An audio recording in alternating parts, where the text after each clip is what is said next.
執嘅，翻嚟啊！羊仔翻屋企啊，羊仔。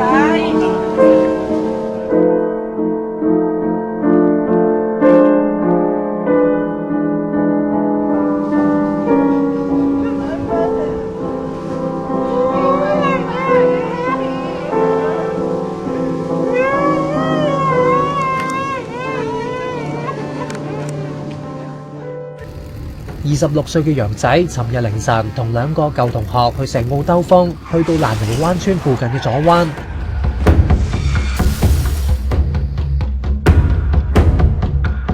失控撞山再撞車嘅楊仔，多處骨折，飛彈3米，送院搶救後不治。